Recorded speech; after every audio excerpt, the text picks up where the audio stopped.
It is the RIOT podcast for the Friday, August 4th edition. August the 4th be with you. You know, in the radio... You deserve that. Yeah. August the 4th be with you. It's equally as stupid as when people say, May the 4th be with you. May the 4th be with you makes more sense. It makes... Yeah, but because it's May. Like, May the 4th be with you. Yeah, I know what it is. It's just also dumb. It's equally dumb. Continue on.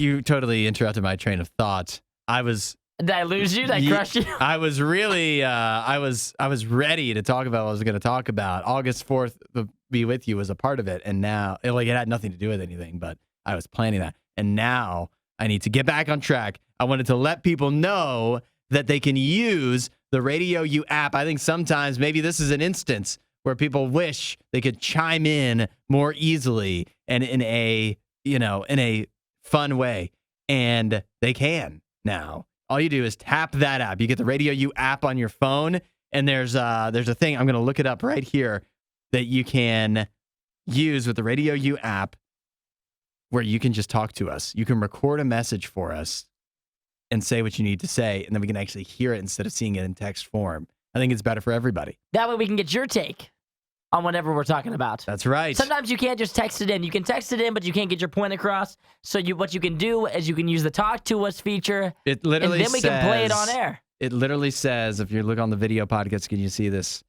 It says talk to the DJ, text the DJ, and talk to us. Press the Talk to Us button, the little microphone, record a voice message, tell us how stupid we are, or share your opinion on whatever story. Actually, I have a question for people that came up because you were looking at stuff to do this weekend. You got some free time this weekend? Yeah, I was looking at like events going on. Yeah. Because there's like the state fair and different stuff, and I was looking to see how much tickets were and things like that. And something came across my eyes that I would never consider going to. Uh-huh. Because I don't think it's really my style. But I know for some people they might do this. I don't know who. People have to. A little singles cocktail mixer. Speed dating, right? Speed dating. Speed dating, cocktail mixer. So you'd never do speed dating. You can't picture yourself doing that. No, because I just don't think that maybe people that I would like would be there.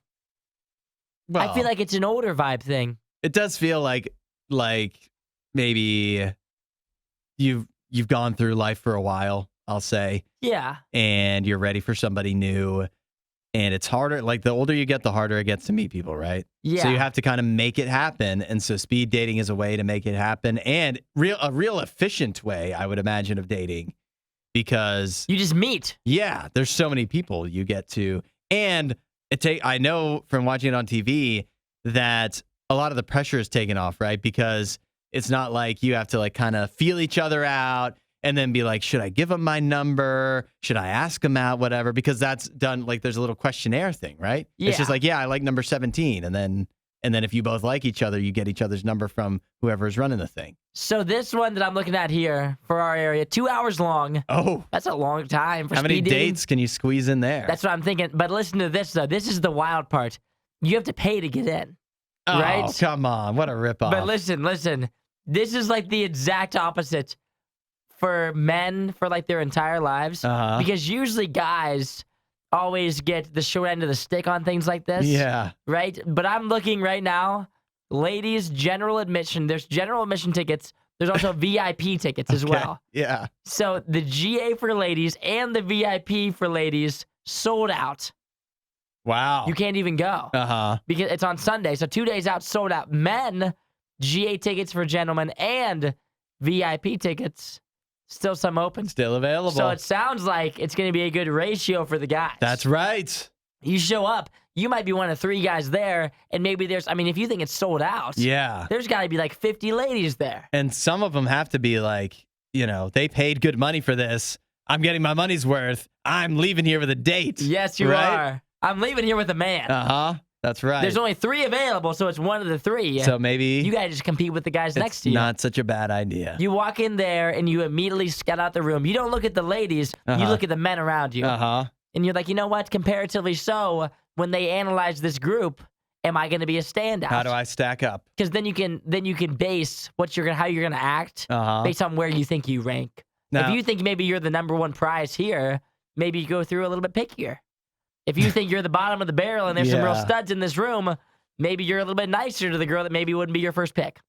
That's all true. I think for you and I, speed dating sounds tough to me. I'm not very outgoing with new people. Yeah. But I think because of our profession, I think we'd thrive at speed dating. Oh, I think I'd be great. Yeah, we'd be amazing at it because we'd have rapid fire questions. Yep. That would just that would teach us so much and get the conversation jump started there in just a few seconds. So my question is, Real good at thinking on our feet and using our time efficiently. What are the benefits of this VIP tickets? Like, what could they possibly offer? Like, you? imagine if you came in and you're like, and you're meeting everyone, and you're like, yeah, I just got the GA. I didn't get the VIP bonus benefits, and I'm just the lowly general admission. I'm not the VIP. Like, what could the VIP possibly get you in a speed dating? Yeah, I have it's no an extra. idea. How much do you think it cost? How much do you think it costs to get inside? I think general admission's probably like $20. Okay. The VIP would be like $50. That's good. Those are good guesses. Cut them both in half. So GA only $10. Okay. And then VIP $25. Yeah, I guess that feels more appropriate. 50. I don't know why I thought it'd be so expensive. Yeah, I know, to go speed dating. Yeah. Yeah, so those are the. So if you want to go, if you have nothing to do this weekend and you can't get a date, you can just pay to speed date, and then you'll have a bunch of dates. Here's what I want to know from people if they do want to bust out the Talk to Us feature on the RadioU app, or just leave something in the comments or text us at 8772 RadioU. You have a speed dating success story? Because I feel like I know people that have met on dating apps. I'm one of them, but like I'm not the only one. Plenty of people met on dating apps. They've met at school, college, church. Just like I've never heard of anybody that's had that. Yeah, we met at speed dating, and the rest is history. So if that's worked out for you, if you've done it before, I'd be very intrigued to hear about that. Dang, I'm reading more into it, right? And I can't even go. Are you too? What are you? I'm too young. Ah. This is ridiculous. It says, "Are you ready to mix, mingle, and potentially find your perfect match? Don't miss our exciting speed dating mixer exclusively for singles in their 30s and 40s." Oh, dang it. Event highlights: speed dating sessions. Experience a series of mini dates with our other like-minded singles in your age group. Icebreaker activities. Break the ice. I bet the icebreakers. Everybody hates icebreakers. Yeah. So I imagine these probably suck. Someone's leading the group. It probably is terrible. Break the ice and kickstart conversations with our interactive icebreaker activities. Stylish venue. Complimentary drink. Professional moderation. Can you imagine this, though? What if we held our own RadioU speed dating? Oh. Nene would love that. Nene would be, he'd love running it for sure. He would eat that up. He'd be a great date master or whatever. And then we could just link people up. Yeah, I think that would, and they'd already have something in common. They'd love RadioU. How you like me now? Yeah. Sign up for RadioU speed dating. It's $100 a ticket. Sorry about it. It's the Worst of the Ride podcast. Catch you next time. See you guys. You won't hear a show like this anywhere else. And that's probably for the best. The Worst of the Riot. Radio U. What would you do in this situation? Let's say your employer overpaid you by 367 times what you normally would get paid. I don't even know what percent that would be. I'd be rich. Yeah, that's right. Until they found out. Yeah, exactly. And so then what do you do when they find out? Let me tell you the story. This happened to a man from Hungary who actually, he was working in Hungary. He provided them with an Austrian bank account. And so the reason, the way that he wound up getting paid so much more than what he actually was owed is because they made an error converting. In Austria, they use euros. In Hungary, they use something called forints. And so the conversion rate wound up being like 1 forint for every 367 euros or vice versa. I don't know. And so he wound up getting paid the amount in euros that he should have got paid in forints, which was a lot. Now, here's the little wrinkle. Here's the little wrinkle is that he was actually this was his only paycheck. He got one paycheck, and that's because he got fired. He didn't make it through his trial period. Oh, so they only paid him once, and they said, "You're done." They paid him one time. I'm out of here. That was his only paycheck, so he wasn't supposed to get paid very much at all. It was only supposed to be like $260, but because of the conversion rate, and then this was his only paycheck, so he was already he was gone. Dang. And so he has no loyalty to them whatsoever. Yep, that's exactly what I was thinking. Because for me, right, if RadioU, who I love and support, if RadioU overpaid me by a meaningful margin, I'd probably raise my hand and say, you know what, I don't want to lose my job. I could, eventually I'm going to get found out and caught anyways, right? So likely story. Let me give this money back, or you could just let me keep it temporarily, like a loan. You don't have to pay me for a while. I think that would also be that'd be a nice little trade-off, don't you think? Hudson lying through his teeth. He wouldn't say a word. I would. I'm a very honest individual, very honest and trustworthy. But if it's a company that's done you dirty, they fired you in your 2-week trial period, then I might start thinking about skipping town. But the best thing to do, what do you think is better to do? To just keep the money? Or to spend the money? Or just withdraw it as cash? Ooh, withdraw as cash might not be a bad idea either. Yeah. Because I think a lot of people would say spend the money, but I don't think that's a good idea. Because if you spend it all, then if it comes down to it and you have to pay them back, then you're going to end up actually spending that money. Yeah, you're actually going to be down money. Yeah, you're going to be down. Because you do have to pay them back in time, and you're not going to be able to sell back the stuff you bought. So I think the best way to do it is either withdraw as cash and say oh, it's gone. And then if you have to pay back, then you can just pay him back in cash, or you just invest it all.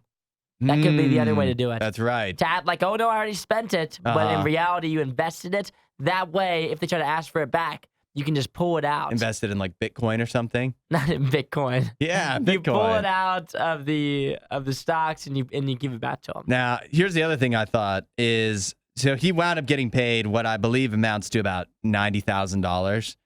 How much would you have to get paid? Accidentally paid? Because again, you're going to get found out eventually. It's pretty easy to figure out.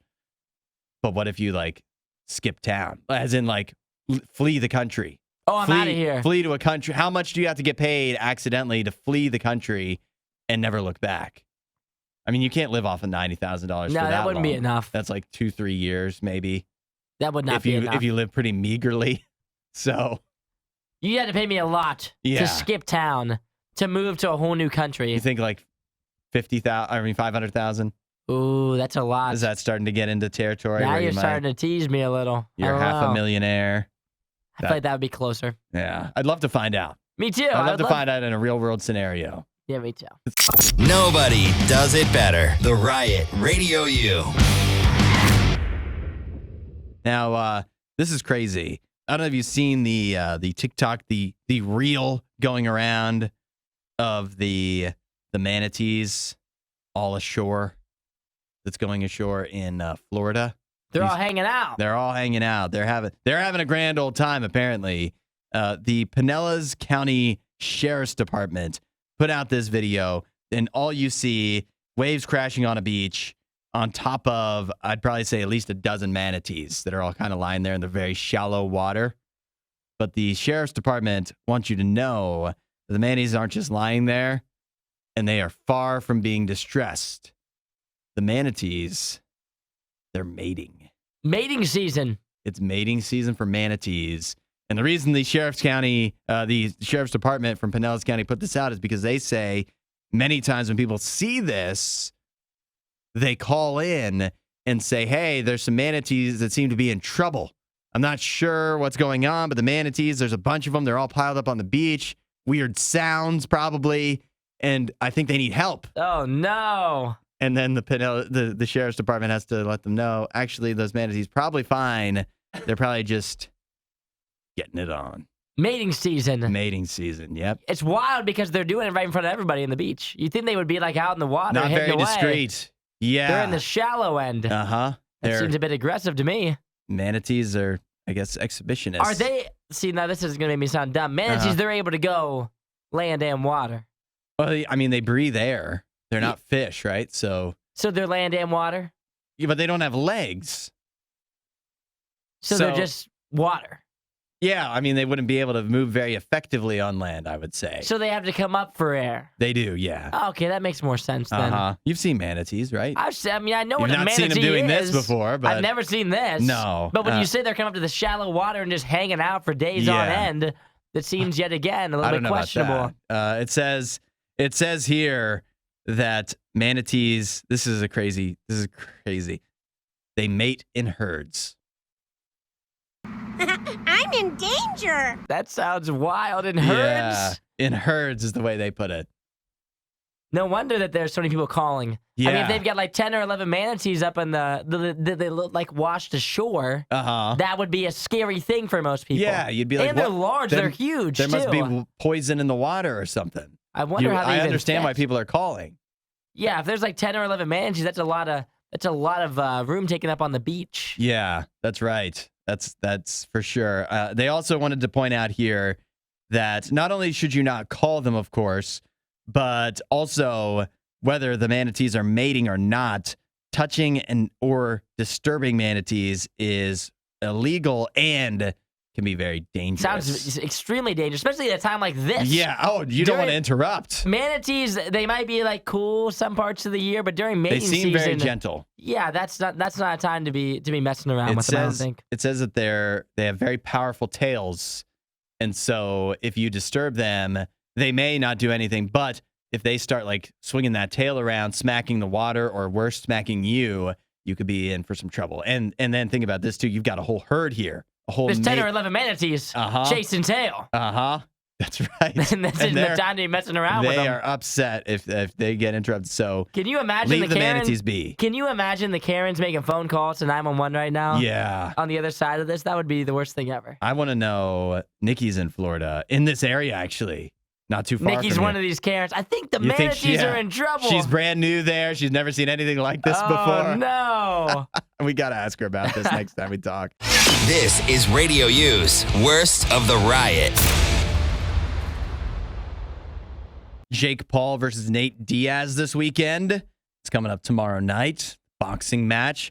Apparently things got a little heated last night where they were doing like some pre-fight, I don't know if it's actually the weigh-in, but the little event ahead of time, a couple nights before the event, and their teams, their entourages started to get a little testy. Some punches were thrown.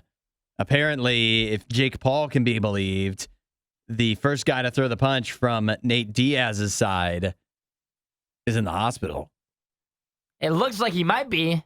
You're talking about that little guy, right? Yeah. That little guy? Uh-huh. And the internet was pretty split online because, of course, it went right to, well, which group would win the fight? Uh-huh.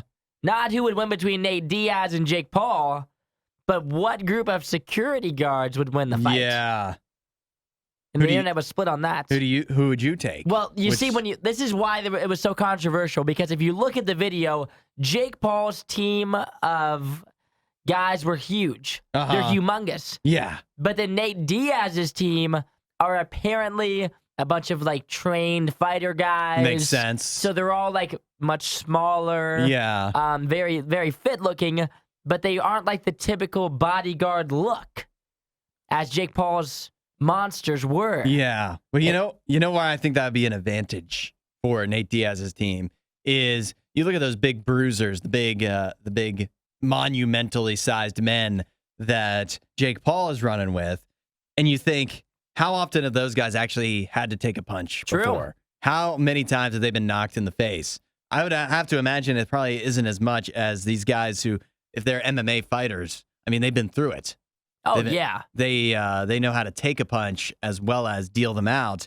So I guess I'd probably lean those guys. See, now my argument is, I think that if it was like a regular fight, I think Nate Diaz's team would like for sure win, obviously, because they're a bunch of trained fighters. But in this certain scenario, it's a pretty cramped space. Yeah. To where like there's not a lot of room for many moves to be made. It's a lot of like grabbing and just immediate punches being thrown. Yeah. And so I think this is a little bit of an advantage to Jake Paul's maybe not quite as trained guys, but larger, because they're kind of able to just like overpower them, which if you see in the video, that's kind of what happens. Yeah. Is they kind of just push. They just lean on They just them. lean. There's big guys. They just lean on you like that. Yeah. And so, but either way, some punches thrown, real entertaining. And there were definitely some that were landed as well. Yeah. Do you think it actually makes me wonder? There's all these, UFC and boxing and everything. It's all individuals. It's two individuals that fight each other. Yes. Should there not be like a group, like where you have a team of fighters and a bunch of people, like just you have 10 people going Call head it to a head? mall. Yeah, I would love to see that, and you could like cheer your city, like, oh yeah. In Boston we have the best fighters, and We got 8 of them. think about the pride, the local pride that would come from that, from being the best team of just punchers. Just imagine too, like if there was like 8 in one ring, the blind side hits you could get. Oh, yeah. I mean, you get locked up with The one chaos. guy, and then all of a sudden from the corner, coming in Yeah. from the top row, you've got just a blind side to the chin. Uh-huh. Oh, it would be incredible. Yeah, if this could actually be a real thing, I would Sounds love to dangerous. see that. It definitely Sounds like does. Knockout City to me. Sure, that's why it doesn't exist. Last question: Jake Paul versus Nate Diaz tomorrow night. Who you got? I'm gonna go with Jake Paul. Yeah, I'm looking at all the extras. Everybody says him because Nate Diaz is not a boxer, And it's he a just boxing came match. Jake Paul just came off of a loss too. So motivated. He can't lose 2 in a row. No, he can't. won't His let- career they would be over. They won't let that happen. Oh, hi there. This worst of the riot. Crank that up. Radio U. Climate change, a lot of people concerned about it, right? Climate change, global warming. It's been a hot summer. And so they're always trying to, in the science community, find solutions. What can we do? Especially when you think the whole world isn't on board with it, right? Yeah. Like whether or not, even in the United States, whether or not we're like, yeah, we're going full in. We'll do everything we can to be green. There's still other countries in the world that'll be like, yeah, whatever. Fossil fuels. And so we gotta be creative. A researcher, an astronomer from the University of Hawaii's Institute for Astronomy has a new idea. What if we put giant space umbrellas on asteroids? That seems like a dumb idea. We got to do something, right? On asteroids? What's that even mean? Well, Asteroids are moving. yeah. And so How are we going to just place an umbrella on an asteroid? See, listen how dumb it sounds when I say that. I had to say that. maybe it's just so smart that our minds can't comprehend it. Well, listen, it makes sense when you think of it this way. They say, this astronomer says, in Hawaii, many use an umbrella to block the sunlight as they walk about during the day or on the beach. Yeah, it's like a hat. Uh-huh. Some people call that a hat. So if we put umbrellas in space to block the sun, then we might be able to reduce some of the radiation and the heat that's coming our way here on Earth. No, I get that part. Uh-huh. That makes sense to me. Okay. A little shield from the Yes, sun. uh-huh, exactly. 'Cause they say a the solar sun- shield. The sun's good for you, but it's also a little bad for you. Uh-huh. That's why they tell you to wear so much sunscreen. Yeah. But It at the gives same and time, takes. you're not putting it on an asteroid. That doesn't even make any sense. Okay, so what if it was just like some kind of satellite That's what I'm thinking. apparatus? That'd have But- to be a big satellite. But think about this, though.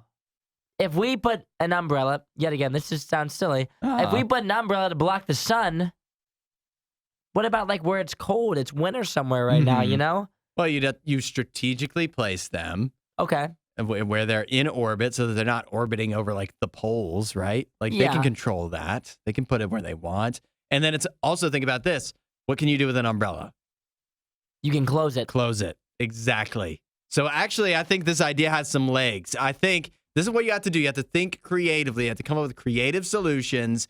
And so launching a space umbrella into space that's retractable, a retractable awning, I think it's a lot better than a lot of the other ideas I've heard. But I wonder if we did that. Obviously, we want the climate change. I wonder how we control the temp, you know? Like maybe make it a little bit more translucent, a little bit less, a little more, Uh-huh. until everybody's at like 75 degrees and we're all cool with that. Yeah. I think there'd be Because some I still want to go to Florida and like roast, you know? Yeah, there might be some trial and error with it. I mean, you do have to think though, there's probably going to be some unintended consequences as well. What if it like, changes the ocean currents or something? What if it like falls? That's right. It's not foolproof. But this is what we have to do. We have to come up with creative ideas because let's be honest, getting rid of all cars sounds stupid. Wasn't that a great Riot clip? While you're here, you should watch more of our videos and subscribe so you don't miss what we do next.